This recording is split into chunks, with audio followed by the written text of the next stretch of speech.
Hi friends, now I'm going to show you how to make horizontal scrolling in Figma. Let's create a screen for mobile phones. To do this, click on this icon. On the right side of the screen, choose the size of our screen.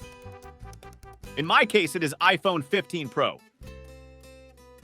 Next, we draw our rectangles, which we will use later for flipping. For the sake of beauty, I will round the edges a bit. Now create several copies of these tiles, making sure to keep the same distance between them. Okay, we're done.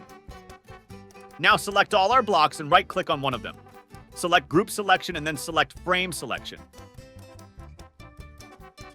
Now move our blocks to the screen where we need them.